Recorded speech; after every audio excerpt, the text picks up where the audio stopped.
Bonjour à tous, où que vous soyez et bienvenue. Je suis Cédric Prévitali, je suis votre hôte et vous êtes sur le podcast masculin 21.0 pour les pères. Nous aidons les pères ordinaires à devenir leur meilleure version pour leurs bénéfices, ceux de leur entourage, leur communauté et la planète en général. J'ai créé la méthode Descartes. Découvre, comprends, applique, répète, transforme. Je propose des podcasts avec des histoires d'hommes, des expériences vécues et des informations autour du mental, fitness, alimentation, spiritualité, leadership, relation avec soi, avec les autres et plus encore. Vous êtes prêts? Let's go!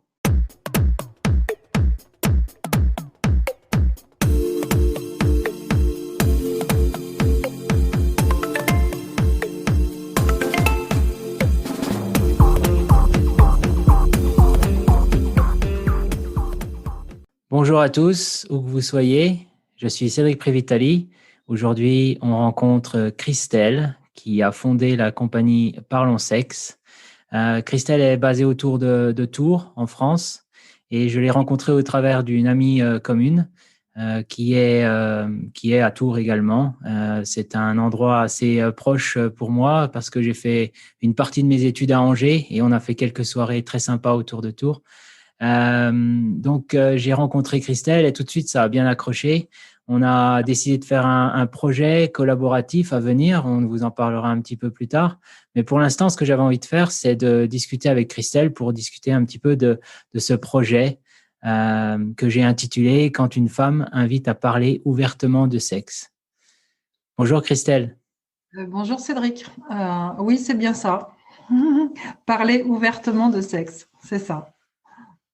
Très bien. Et ma première question, c'est d'où est venue cette idée de Parlons Sexe?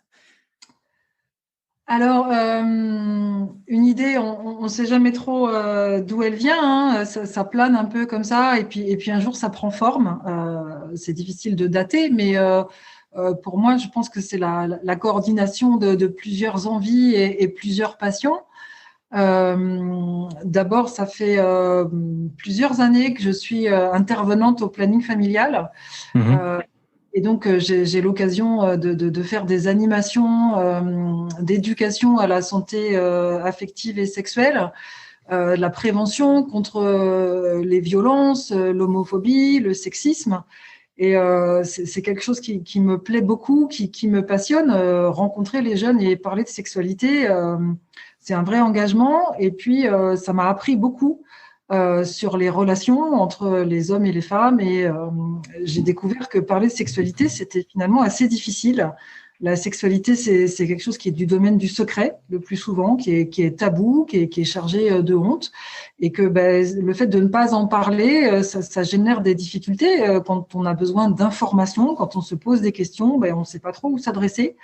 En parler entre amis, des fois c'est un peu l'enjeu de vantardise ou de fausses vérités. C'est un peu compliqué. Et donc voilà, j'avais envie déjà de faciliter l'échange autour de la sexualité. Et puis, par ailleurs, moi, je suis fascinée depuis toujours par les relations humaines, le féminin, le masculin, comment être en couple, comment favoriser les relations, la communication, la parole. C'est un petit peu mon métier de base, la parole. Voilà, donc autour de ça, je me disais qu'il y avait sûrement des choses à faire. Et puis, il y a un an, j'ai entrepris un cursus universitaire d'études sur le genre. Alors, c'est dans le département de sociologie. Et ça questionne les études sur le genre, ça questionne comment être un homme, selon si on est un homme ou une femme dans la société, on n'a pas la même place. Euh, Par exemple, dans la famille, dans le milieu du travail, dans la rue et dans la sexualité, être un homme ou une femme, ça n'a pas les mêmes incidences. Et ça m'a beaucoup interrogée, ces choses-là. Et ça m'a amené à l'élaboration d'un mémoire. J'ai étudié les représentations entre les hommes, qu'on a sur les hommes et les femmes et en quoi ça avait une incidence dans l'entrée dans la sexualité. Voilà. Et puis, forte de tout ça, de mes réflexions, de mes stages, de mes formations, j'ai eu envie de partager un petit peu mes réflexions et puis de transmettre aussi ce que j'avais pu glaner au cours de mon parcours. Et c'est de là qu'a jailli l'idée de cet espace Parlons Sexe. Voilà, de façon proposer quelque chose d'un peu innovant qui soit ni des documents scientifiques ou médicaux, ni du porno et des blagues un peu grasses. Un espace où on peut parler de sexualité de façon légère, de façon décomplexée, venir poser les questions, déconstruire un peu les stéréotypes dans un endroit bienveillant, ouvert et où tout ça, ce serait un peu facile. Et quand je regarde un petit peu ton site web, tu parles, tu te définis comme une sexploratrice. Qu'est-ce que tu entends par là? Alors, je ne peux pas répondre pour les autres sexploratrices, mais en ce qui me concerne, moi, être sexploratrice, c'est être une femme en quête d'une sexualité qui lui convient. Alors, ça paraît très simple comme ça, en fait, mais c'est pas si facile. Et ça passe par plusieurs étapes. Ça passe d'abord par prendre un petit peu de temps et de recul par rapport à sa sexualité, à se questionner. Est-ce que la sexualité que j'aime me convient? De quoi j'ai envie et que je ne vis pas? Qu'est-ce que je vis et qui ne me convient pas? Est-ce que ma sexualité est une source d'épanouissement et de plaisir? Voilà, toutes ces questions-là, on ne se les pose pas forcément. Ça sous-entend aussi de prendre conscience des introjections et des injonctions contradictoires, notamment pour les femmes dans la société. Il y a beaucoup d'injonctions. Souvent, en fait, on est tous issus d'une culture judéo-chrétienne qui baigne notre société actuelle. Et de façon inconsciente, il y a cette image de la femme qui navigue entre la mère et la putain. Et comment être une femme dans sa sexualité entre ces deux extrêmes-là, c'est pas si facile. C'est toujours bien ancré dans la société. Et avec toi qui travailles au planning familial, tu te rends compte que c'est toujours la réalité Oui. dans la jeunesse. Oui, et souvent les injonctions, c'est pour une femme, c'est être sexy mais pas trop, être désirable mais pas désirante, avoir une vie sexuelle épanouie mais avec son mari. En fait, dans notre société, être une femme active sexuellement, c'est assez mal vu. Là où ça peut être valorisant pour un homme, pour une femme, c'est encore assez difficile. Et donc, comment moi je m'approprie ma sexualité dans ce contexte-là, c'est pas si facile. Ça sous-entend aussi de sortir un petit peu des normes. Alors peut-être on en reparlera après des normes, mais ça a aussi un poids dans la façon dont chacun vit sa sexualité. Et alors, être une sexploratrice, c'est être actrice de sa sexualité. Ça veut dire aussi échanger avec son partenaire, en parler en toute authenticité. Être honnête. Être honnête, être vrai, dire ses envies, dire ses non-envies, poser ses limites, connaître son corps. Sortir un peu de sa zone de confort, explorer des nouveaux territoires.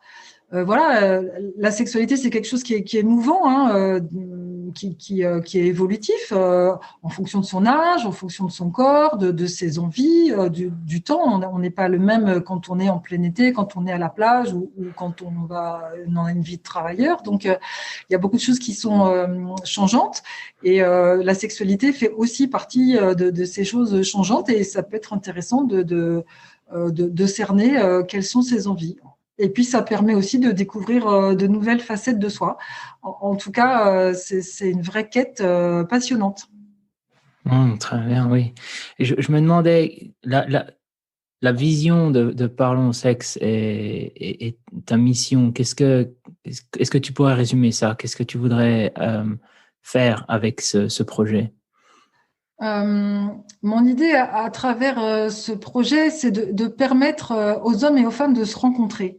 Vraiment, parce qu'avec tous ces stéréotypes, ces injonctions, je crois qu'on a beaucoup d'idées préconçues les uns sur les autres et que si on pouvait parler vrai, notamment de sexualité, mais aussi plein d'autres choses, ce serait sans doute plus facile.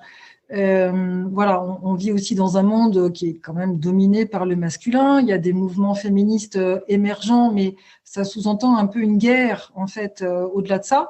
Et moi, j'ai plutôt envie qu'on se rencontre, qu'on partage nos points de vue, qu'on échange nos expériences. Et je suis persuadée que à partir de là, on peut aussi être en paix et avancer ensemble vers une sexualité égalitaire. Ça, c'est mon projet.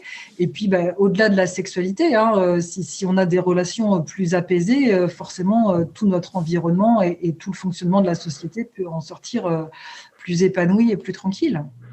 Ouais, je suis tout à fait d'accord avec toi. Une société qui reconnaît que les deux sexes ont les deux genres ont leur importance est cruciale. Donc oui, cette idée d'égalité, je suis d'accord avec toi. Et c'est comme ça qu'on s'est mis d'accord pour commencer, enfin qu'on a commencé à avoir des atomes crochus. Qu'est-ce qui te dérange dans les normes actuelles, Christiane? Alors, je crois que les normes de base me dérangent dans la mesure où c'est quelque chose qui ressemble à une moyenne, qui est quelque chose d'assez enfermant finalement, puisque à partir du moment où on n'est pas dans la norme, on est anormal. Et donc, voilà, pour moi, en termes de sexualité, à partir du moment où on respecte la loi, et on est à l'écoute de son partenaire et de soi-même, tout est possible. Chacun a sa façon de prendre plaisir et il n'y a pas de normes en ces termes-là. En termes de sexualité, dans les films, dans la publicité, dans les magazines, les normes, elles sont imposées. Alors, on n'en a pas tous conscience, c'est assez subtil, mais souvent, si on regarde les films, le déroulé d'un rapport sexuel, il est quand même assez schématique.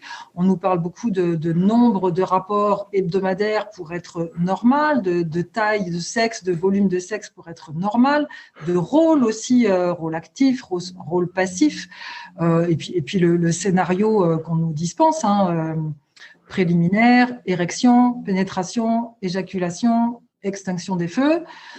Et si moi, je ne me retrouve pas dans ce scénario-là, donc je suis anormale, voilà, moi je trouve que c'est un peu enfermant et que ça laisse pas beaucoup de place à chacun pour inventer sa sexualité.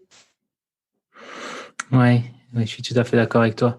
Est-ce qu'il y a un idéal? On discutait de mission, etc. Est-ce qu'il y a un moment où tu te diras, voilà, là, on est arrivé à une société un petit peu plus égalitaire, un petit peu plus honnête et vrai? C'est quoi l'idéal à ce niveau-là?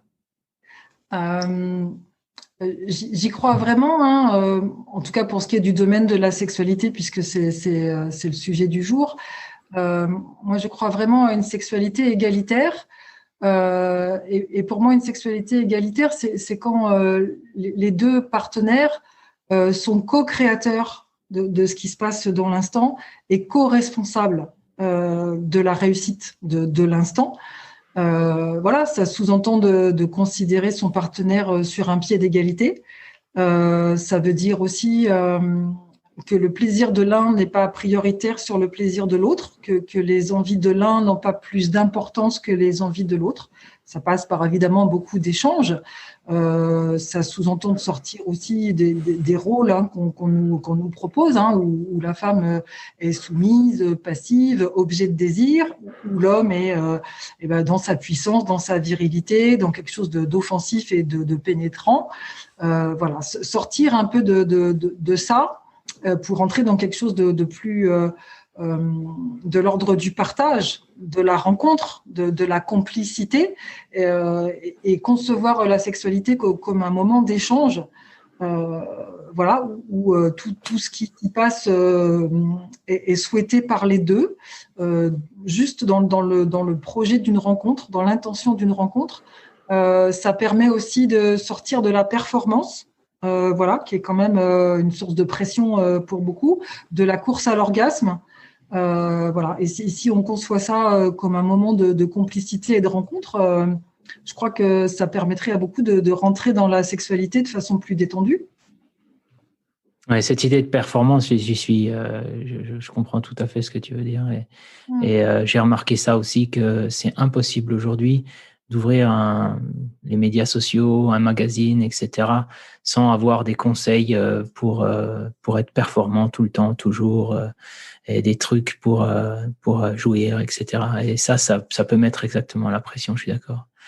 Est-ce que on parlait tout à l'heure de stéréotypes avant qu'on enregistre. Est-ce que tu peux nous dire un petit peu ce que tu vois comme stéréotypes, des exemples tous les jours à ce niveau-là? Oui, les stéréotypes, alors concernant les hommes et les femmes, il y en a beaucoup. Bien sûr, il y en a qui semblent un peu grossiers et qui nous font rire, hein. Genre les femmes ne savent pas lire une carte routière, par exemple, ou les hommes adorent le bricolage et tous les hommes aiment le foot. Voilà, donc bon, voilà. Cela, je crois qu'on fait un petit peu de chemin par rapport à ça. En termes de sexualité, je trouve que ça persiste pas mal. Par exemple, celui que je rencontre le plus souvent, c'est tous les hommes aiment le sexe. Voilà, où les hommes ont plus de besoins sexuels que les femmes. Les femmes préfèrent les relations romantiques. Une femme qui a beaucoup de partenaires est une salope. Voilà, ce sont des stéréotypes qui ont cours et qui parasitent aussi les relations entre les hommes et les femmes. Ouais, je suis d'accord. D'ailleurs, tu l'as pas dit tout à l'heure, mais c'était le titre de ton sujet universitaire. Qu'est-ce qu'une salope? Une salope, effectivement. Ouais. Pour aller questionner les stéréotypes et les représentations qu'on a autour de la sexualité féminine, effectivement. Oui, j'en ai lu une bonne partie et t'es vraiment allé dans les détails, et t'es allé dans l'histoire, etc. C'était vraiment très intéressant, je veux dire. Et avec Parlons Sexe, tu proposes des ateliers. Quelles sont tes intentions autour de ces ateliers? Qu'est-ce que tu proposes? Alors, dans Parlons Sexe, il y a plusieurs formules, plusieurs choses que je propose. Je propose des entretiens individuels, je propose des cercles de parole et des formations et les ateliers. Ce que j'appelle les ateliers Parlons Sexe. Alors c'est quelque chose que j'ai un peu réfléchi et conçu comme ça. C'est un format de 2 heures, une dizaine de personnes, et l'idée c'est de débattre. Alors, j'aime pas trop ce terme débattre, mais j'apporte un sujet de façon un peu drôle, un peu légère, et puis on discute autour de ça. Alors, c'est pas forcément très impliquant à titre personnel, on n'est pas obligé de rentrer dans l'intimité de sa sexualité, mais de discuter de ça ensemble, dans un cadre, c'est-à-dire que c'est pas une conversation de comptoir non plus. Moi, j'apporte aussi des références littéraires, des questionnements sociologiques. J'argumente et j'étaye mon propos, mais que chacun puisse discuter de ce sujet-là et partager son point de vue. Je trouve ça très enrichissant. Par exemple, parler de taille, de format, voilà, format du sexe, format des seins, en quoi c'est important. Le fait, la formule « pas ce soir, j'ai mal à la tête ». Voilà, comment on fait pour parler de son non-désir, comment on fait pour concilier les différences de rythme, toutes ces choses en fait qu'on a du mal à aborder, où on est encombré de plein de choses. Et bien là, c'est l'occasion vraiment pour que des hommes et des femmes se rencontrent et parlent de ça en toute simplicité. Donc ce sont des ateliers mixtes, c'est ça? Oui. C'est vraiment mon souhait et ça a démarré là. Voilà, il y a autant d'hommes que de femmes qui viennent et ça se fait vraiment dans la décontraction. Je crois que c'est le terme que j'emploierais. Mmh. Et ce sont des personnes de quels âges? Tu as des jeunes, des moins jeunes? C'est un mix? Alors, ou... Oui, là, les derniers, c'était entre 40 et 60.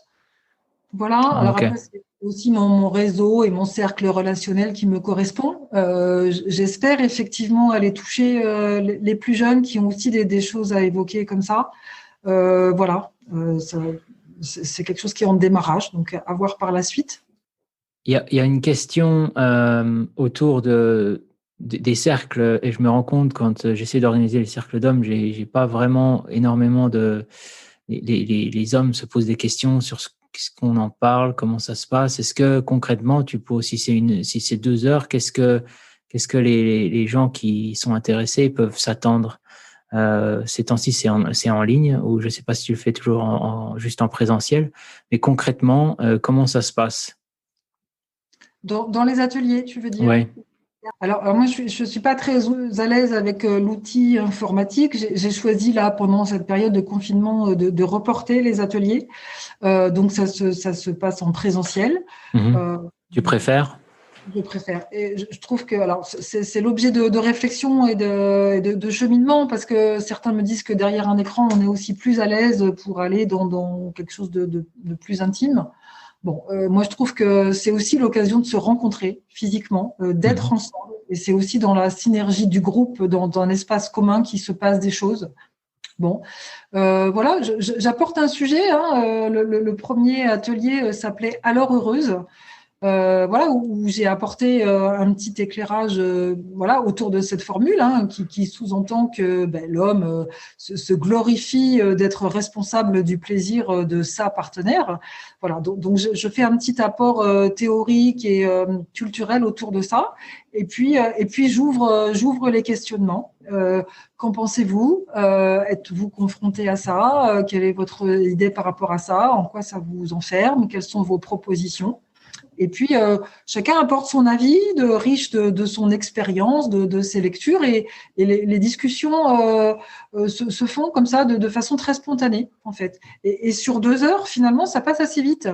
Voilà, où je peux alimenter, voilà, est-ce qu'il est nécessaire de tout dire dans un couple?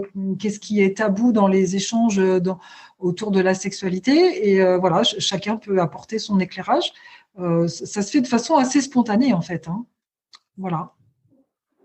Ok. Et les participants, à la fin, ils se sentent mieux, ils se sentent plus décontractés? C'est quoi les retours que tu as à la fin? Je crois qu'ils n'étaient pas forcément très tendus, mais en tout cas, c'est un moment très agréable, vraiment.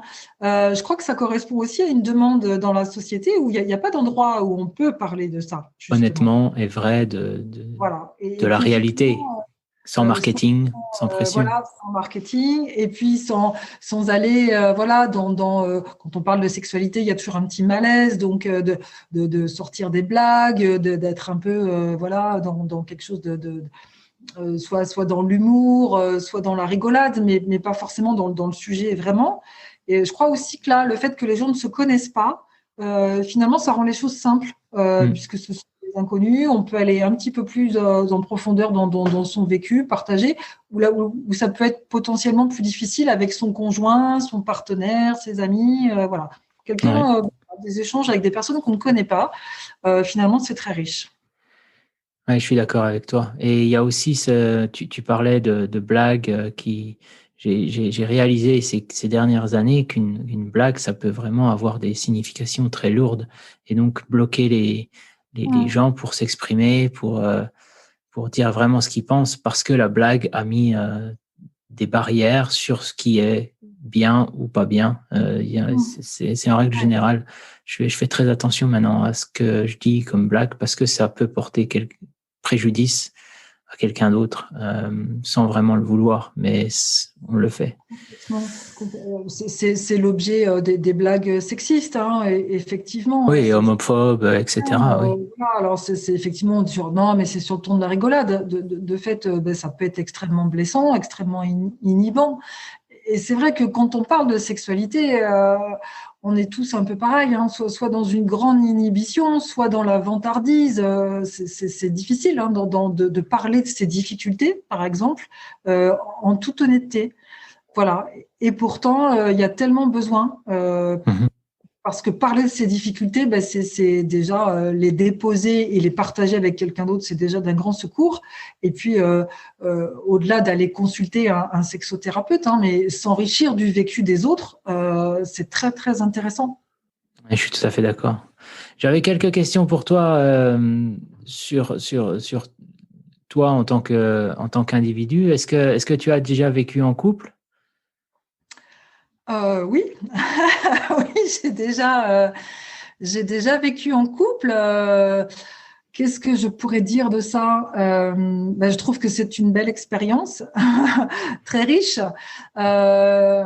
qui permet aussi de grandir et de maturer par rapport à ça. Je crois que si j'avais quelque chose à dire avec le recul, c'est que je trouve qu'on n'est pas assez informé aussi autour de la construction du couple. Voilà, en tant que femme, on nous vend dans les livres, les Disney et compagnie, un jour ton prince viendra, ils se marièrent et ils eurent beaucoup d'enfants. Voilà, donc c'est un rêve de princesse. Et puis une fois qu'il est là, la page du livre est terminée, mais la vraie vie commence. Et comment on fait dans un couple pour échanger et peut-être avant de se mettre en couple, finalement, il y aurait peut-être quelques questions à évoquer. Est-ce qu'on partage les mêmes valeurs? Quelles sont les règles de fonctionnement qu'on se donne, où sont nos limites, quel est notre projet de couple. Voilà, je trouve que là, on n'est pas accompagné là-dedans et que voilà, c'est l'expérience qui nous permet de nous enrichir, mais ça se fait des fois aussi avec un peu de souffrance et de difficultés, et que peut-être si on accompagnait les gens, les jeunes, quand ils se mettent en couple à se poser ces questions-là, peut-être que ça permettrait de construire des couples plus durables. Voilà.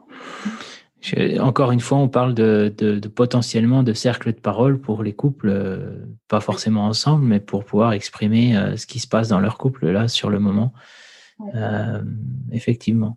Ce que tu disais par rapport à ces histoires de Disney, ça me rappelle une lecture que j'avais fait sur les archétypes du masculin, où Robert Moore, qui était un psychanalyste jungien des États-Unis, disait que le héros ne sait pas quoi faire après la princesse une fois qu'il l'a conquise, parce que il faut qu'il mue, qu'il change vers un autre archétype. Et ça m'a vraiment parlé, cette idée de, oui, effectivement, le héros qui gagne les batailles, c'est beau, mais une fois qu'on se lance dans le couple, ce héros doit changer et devenir quelqu'un d'autre. Et voilà, qui est ce quelqu'un? C'est ce qui est intéressant de découvrir. Quelle est ta relation avec les hommes aujourd'hui, Christelle? J'aime beaucoup les hommes.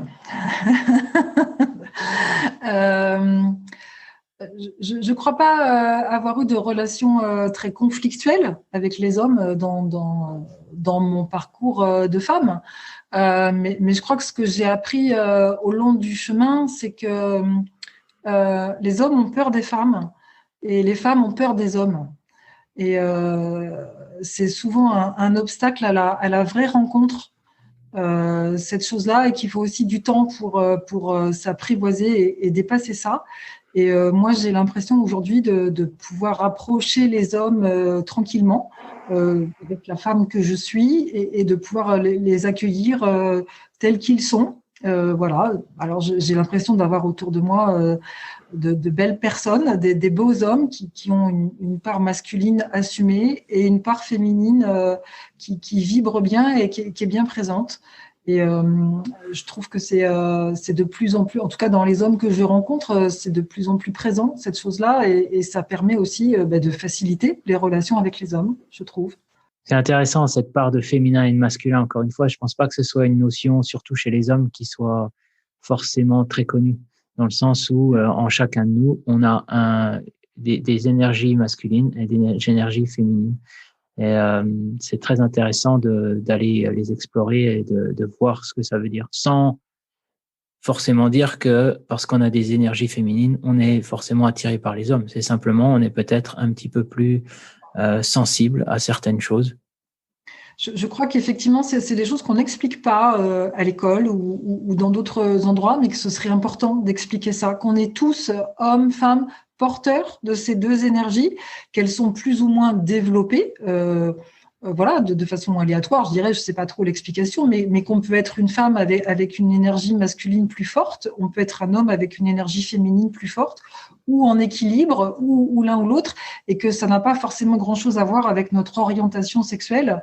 Voilà, c'est juste une façon d'être, mais encore une fois, la société et ses normes enferment là-dedans, et un homme qui qui ne serait pas très musclé, très costaud, très viril et très dans la démonstration de sa puissance, dans la société, il n'est pas forcément reconnu comme étant un homme, en fait.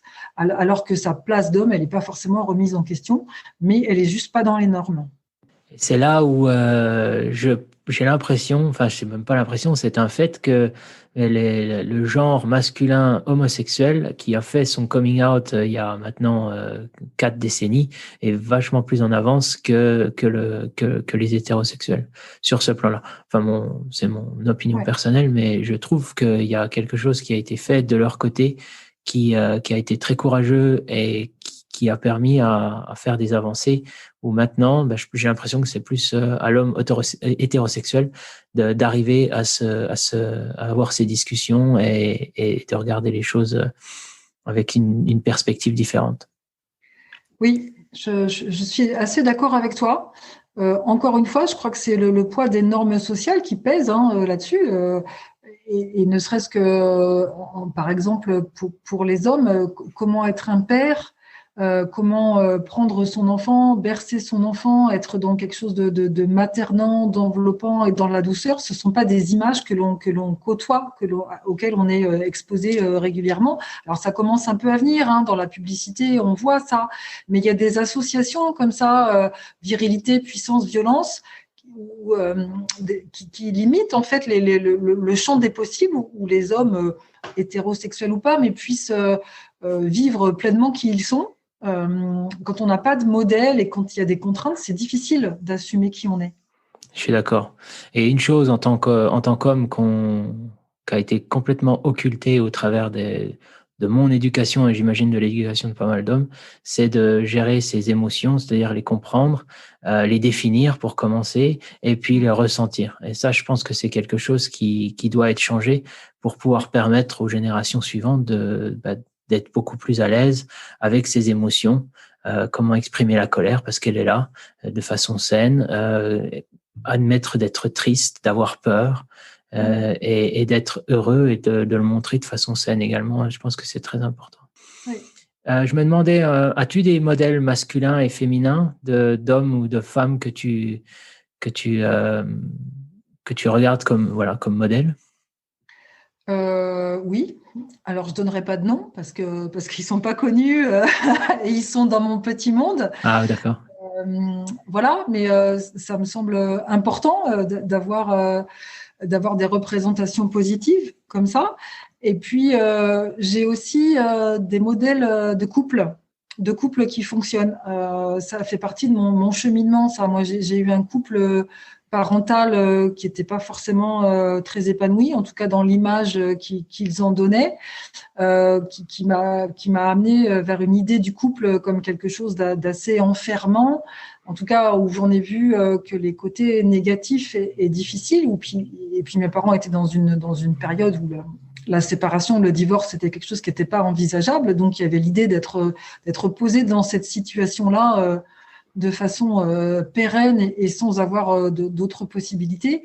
Et donc, j'ai fait un travail pour apprivoiser cette idée du couple, en voir aussi les difficultés sans se voiler la face, mais aussi les côtés positifs et d'avoir comme source d'inspiration des couples qui fonctionnent, des couples qui sont épanouis, qui sont heureux, qui sont dans la communication et qui sont sur la durée.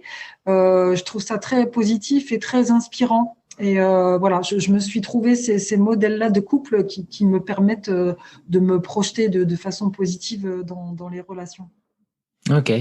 Je voudrais juste revenir sur les modèles masculins et féminins parce que tu as dit que tu en avais, mais sans les nommer, quels sont les traits masculins et les traits féminins qui te font dire, voilà, ce qu'ils font, ils ont l'air bien dans leur peau, ils ont l'air heureux. Qu'est-ce qui se fait ça?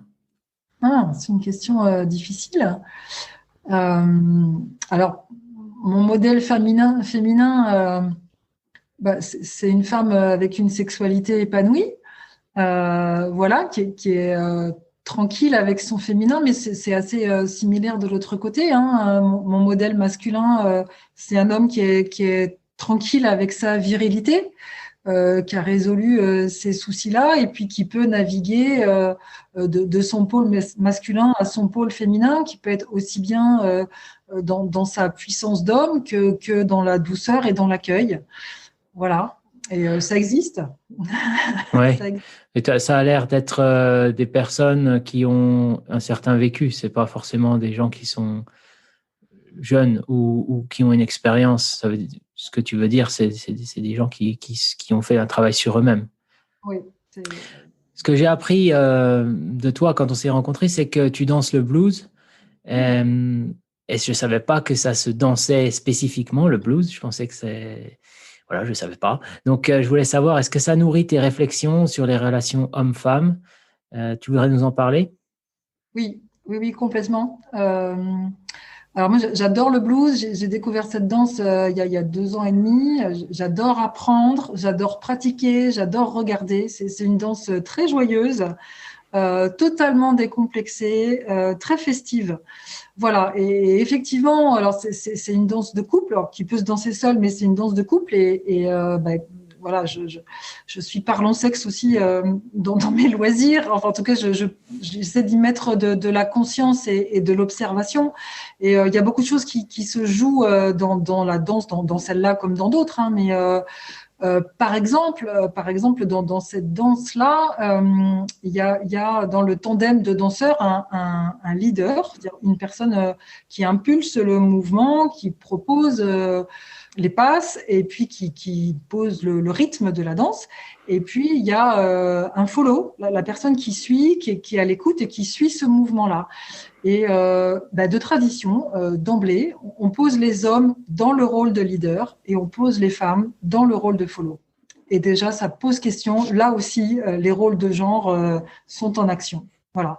Alors, le blues est quand même assez moderne par rapport à ça. On voit aussi des rôles qui sont interchangeables. On voit aussi des hommes qui dansent ensemble, des femmes qui dansent ensemble, mais c'est pas si conventionnel. Ça reste encore un peu difficile.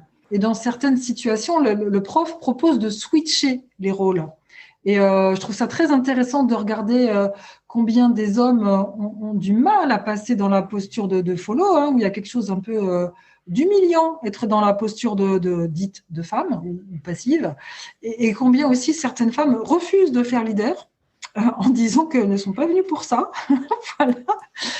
Et pourtant, combien c'est riche d'expérimenter que être un leader, c'est pas si facile, que d'imposer un mouvement, d'impulser un rythme avec délicatesse, avec sensibilité, c'est pas si facile, que c'est fatigant de gérer l'espace, l'espace, et puis que de la même façon, être follow, c'est-à-dire être à l'écoute, lâcher prise, faire confiance à son partenaire, c'est pas si facile non plus. Et voilà. Alors, je vous laisse faire le lien avec la sexualité. Hein. Évidemment, c'est très intéressant de le considérer comme ça.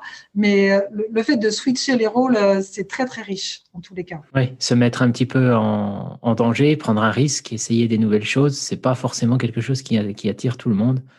Et de ce côté-là, oui. Partir, comme tu disais tout à l'heure, en exploration. Oui.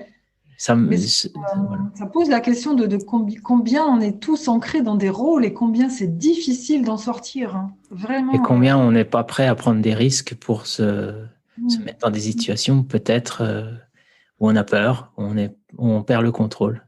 Ouais. Je pense qu'on peut résumer ça comme ça. Dans ton travail, trouves-tu que les hommes sont plus ou moins engagés dans les questions de sexualité ? À se poser des questions sur le sexe? Alors, je crois que c'est un peu faussé parce que les hommes que je rencontre sont en questionnement, puisque je les rencontre. Ils ont fait la démarche. Voilà. Donc, je crois pas, en fait. On en avait déjà parlé ensemble. Je crois que c'est un peu culturel aussi, où il est de bon ton de penser que les hommes se posent pas de questions et que voilà, ça va bien comme ça. Je crois pas. Je crois que les hommes sont autant en questionnement que les femmes. Peut-être ils osent moins l'assumer ou ils sont plus en difficulté pour trouver des réponses. Mais j'ai dans l'idée qu'ils sont tout aussi impliqués dans ces questions-là et que c'est tout aussi important pour eux, en tous les cas.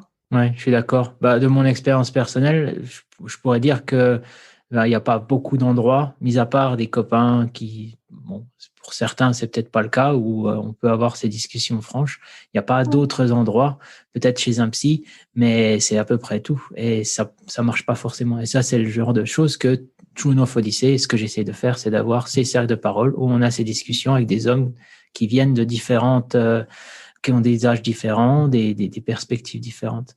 Donc oui, là-dessus, je te rejoins. Les mêmes questions, seulement, encore une fois, c'est pas vraiment convenable de la poser, je pense. Est-ce que tu as un conseil pour les hommes, et notamment les pères, mais les hommes en général qui nous écoutent en tant que femme, en tant que sexploratrice, qu'est-ce que tu donnerais comme conseil? Je pourrais commencer par dire d'aller sur True North Odyssey Oui.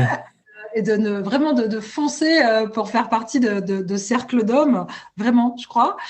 Au-delà de ça, je crois que ce que je pourrais suggérer aux hommes, c'est d'oser dire leurs envies de la même façon que parce que je me définis comme sexploratrice, mais je crois que j'aimerais aussi beaucoup que les hommes se trouvent sexplorateurs de la même façon, hein, même si c'est pas les mêmes enjeux, que les hommes osent dire leurs envies, donc, et puis qu'ils osent dire aussi leurs émotions, leurs peurs, leur vulnérabilité.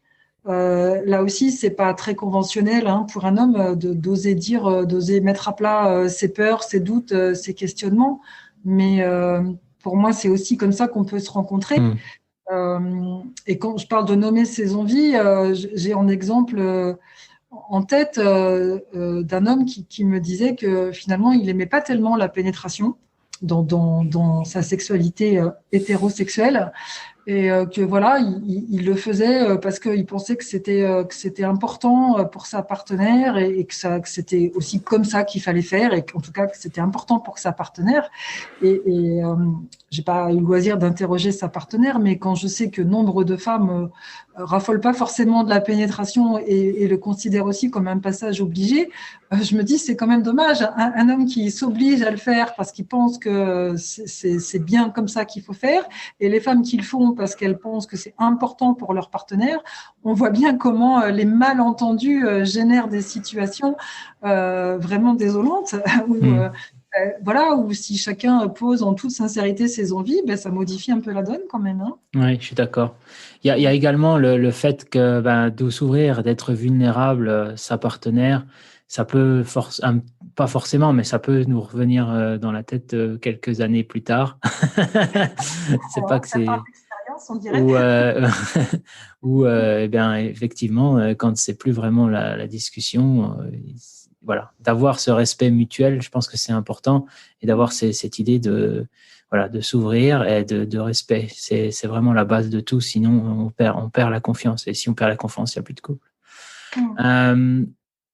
Alors, une deuxième question, enfin, avant-dernière question, est-ce que tu as un conseil pour les femmes qui veulent aider les hommes? Elle est bien, celle-là, j'aime bien. Je conseille aux femmes d'aller sur True North Odyssey. D'accord. Parlons sexe un peu, non? Oui, bien sûr, d'aller aux ateliers Parlons sexe. J'ai envie de dire aux femmes d'aller, comment je dirais, d'accompagner les hommes dans cette démarche. Un homme peut se montrer dans sa vulnérabilité s'il y a de la place pour ça, peut-être aussi, et que nous, les femmes, on peut avoir un rôle là-dedans, d'être dans l'accueil de ça, et peut-être de les accompagner un peu quand c'est difficile, d'ouvrir ce possible-là, d'ouvrir l'espace à la discussion, en étant dans l'idée que, ben oui, l'homme qui est là, il a le droit de se montrer vulnérable, il a le droit de dire ses faiblesses, il a le droit de dire ses peurs. Si les femmes sont dans cette posture-là aussi d'accueil de ça, peut-être que ça rendra les choses plus faciles. Oui, effectivement. Ça me fait penser que, bien sûr, depuis que je suis sur ce projet, je lis quelques livres, et notamment la littérature américaine, les livres américains. Je ne sais pas si c'est forcément de la littérature, mais parle à la façon américaine, notamment deux auteurs, Derrida et Wagner, qui sont deux auteurs assez célèbres sur la discussion du masculin, qui disent qu'un homme doit gérer ses problèmes, pas forcément en parler à sa femme. Donc c'est très américain, je trouve. Et je voulais simplement te poser la question, est-ce que tu trouves que ce serait normal? Donc, leur argument, en fait, c'est une femme, jusqu'à un certain point, va pouvoir aider un homme, mais un homme doit gérer ses problèmes avec d'autres hommes ou tout seul, parce qu'à un moment donné, elle a besoin d'avoir cette confiance qu'il contrôle les choses. Qu'est-ce que tu en penses? J'ai plusieurs réflexions qui me viennent. Peut-être c'est pas forcément genré aussi. Il y a des choses qu'on dépose au sein de son couple, dans la relation de confiance. Et si on peut pas se tourner vers son partenaire quand on est en difficulté, c'est un petit peu embêtant quand même, je trouve. Donc peut-être qu'il y a des choses qu'on peut déposer dans son couple. Et puis peut-être il est souhaitable d'aller déposer les choses ailleurs, notamment avec des pairs PAIRS, voilà, des comme soi. Pourquoi les deux voies sont possibles. Après, de dire qu'il ne faut pas se montrer faible devant sa partenaire, je suis un peu embêtée de ça, moi, parce que il faut me dérange de toute façon. Et puis pourquoi? Enfin, je crois qu'on peut garder la confiance dans son partenaire, même s'il se montre vulnérable ou dans ses difficultés. Ça n'empêche pas la confiance. Au contraire, moi, je trouve que se dévoiler dans ses difficultés, c'est quand même une marque de confiance et d'honnêteté. Je suis d'accord. Je suis d'accord. Ça m'avait un petit peu choqué quand j'avais lu ça. Après, d'un point de vue masculin, je m'étais dit, peut-être. Mais enfin, comme toi un peu, je suis en exploration. Donc, essayer de comprendre un petit peu ce que tu peux dire ou pas dire à ta partenaire. Alors, c'est ça, la question du jardin secret, et est-ce qu'on dit tout et on dit pas tout, ça c'est un autre dossier, mais je me demande si cette chose-là, ces auteurs-là n'entretiennent pas l'idée du stéréotype de la virilité aussi. D'un certain patriarcat peut-être archaïque. Il doit être fort et stable en toutes circonstances, en fait. Il a pas droit à la faiblesse, il n'a pas droit à l'erreur. Enfin, dire, tout être humain, il peut y avoir cette place-là quand même. Si on le lit avec les films américains de ces 4 décennies, dernières décennies, en fait, c'est ça. On sent qu'il est un petit peu, qu'il souffre, mais il dit rien, il fume sa cigarette et il continue. C'est un héros. John Wayne. Une dernière question. Est-ce que tu as un livre, un podcast ou quelque chose d'autre à conseiller à nos auditeurs qui cherchent et qui ont envie d'aller sur Amazon et d'acheter quelque chose? Alors, on va éviter Amazon, peut-être. Librairie de quartier.